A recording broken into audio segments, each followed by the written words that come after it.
Are you looking for a way to dig into your world building for your story? Then I recommend that you check out my world building workbook for fiction writers, now available. It's at howtowritethefuture.com. Just head on over there, click sign up, put your name and email, and there you go. That workbook will be delivered to your inbox straight away.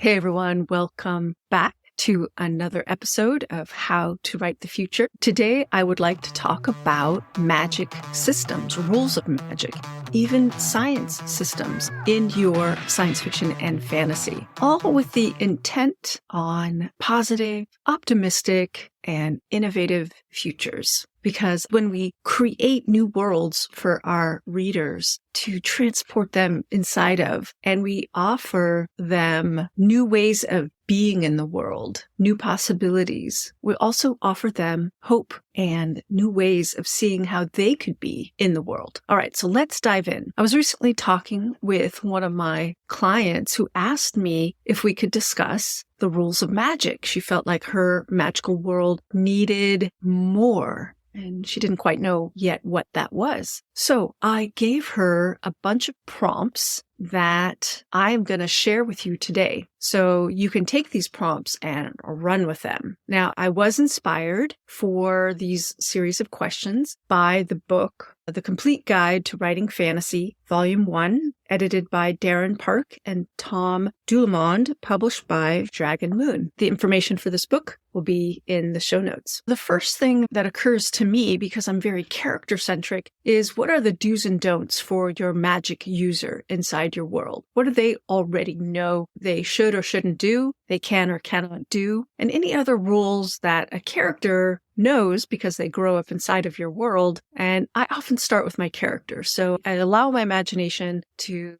just download just whatever occurs to me. And this is in the planning stages or in the first drafting stages. And sometimes these are the kinds of things I make decisions about and write notes on, even in the editing stage. All that to say there isn't any one right way when you make these decisions. All right, let's dive into the next question, which is how is magic acquired in your world? And you can see these on some kind of spectrum or of 1 to 10. So for example, is it cheap or very expensive to acquire magic, meaning monetarily? Or do you inherit magic, or do you earn magic through education, money, or some other way of earning through life experience? Another aspect about acquiring magic, is it hard or easy to acquire? Do you have to sacrifice a lot? Or is it very hard or easy to acquire? Meaning, do you have to do many, many years of schooling? Or can you just learn it in one day? Do you have to do lots of hands-on practice? Or is it all very easy to understand? So that's about acquiring magic. How about using magic? How is magic used? And again, you can see this on a spectrum, a scale of 1 to 10, and I'm going to offer up some spectrums right now.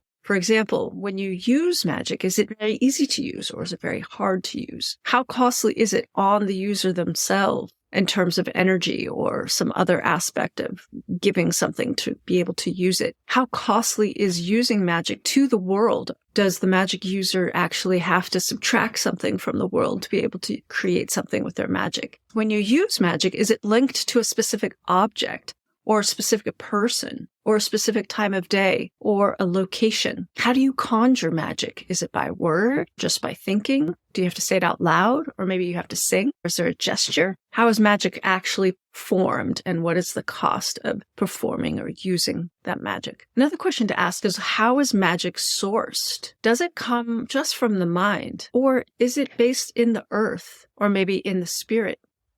Or is maybe magic based in a chemical and or scientific understanding? Is there some other way that magic is sourced and where magic comes from? So where the magic user actually pulls in the magic. And then the history. What is the history? What is the story in the world of how magic came to be? The lore, the folklore, the sayings, the superstitions, what someone might say to ward off someone they think is magic.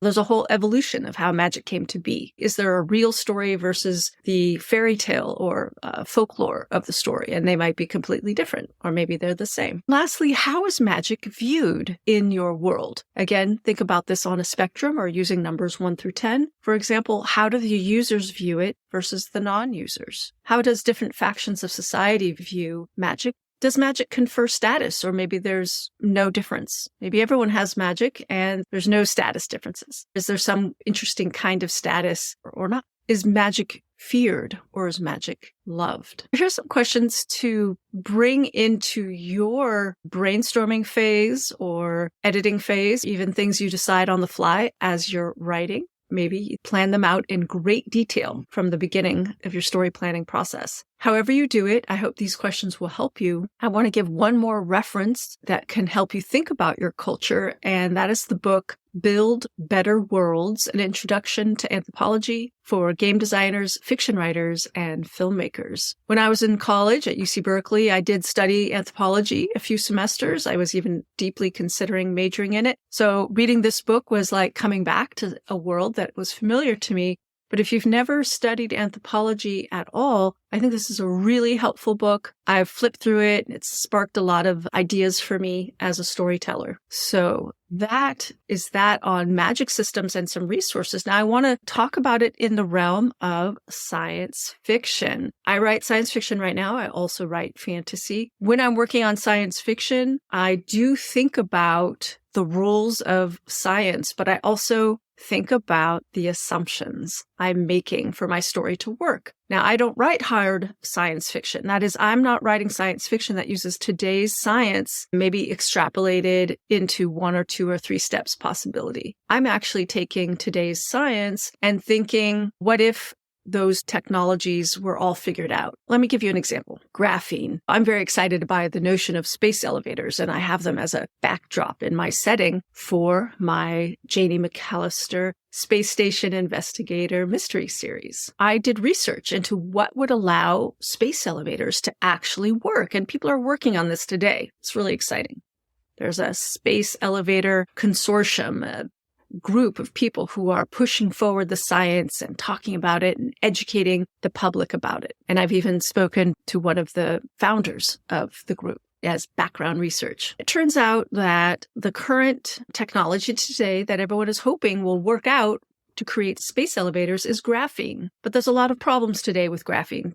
We don't yet have the capability to manufacture it in huge quantities that would be needed to build a space elevator. That's just one of the problems in trying to build a space elevator. Yet graphene holds out the promise of being lightweight, very lightweight metal. I believe it's non-conducting. It doesn't conduct electricity. It's very sturdy, very, very, very sturdy. Those factors and others that I actually don't have at the ready at my fingertips or in my head, there's a lot of reasons why graphene would be amazing. So what I did is I did the research. I'm watching what's happening in the scientific laboratories and universities. And I said, well, let's just make the assumption that we have all figured it out on how graphene could be used to build a space elevator. Plus the other technologies needed to build all the other parts of the infrastructure. And I decided that that would be true in my world. So I made a certain assumption. I didn't explain how we get there. I'm writing fiction. Granted, it's science fiction, but I'm writing fiction. So I grounded my world in science. And granted, it came about that I just decided that my space station, one of my several space stations in my world, would be attached to the planet with a space elevator. And then I asked myself, what technology would need to be in place for this to work?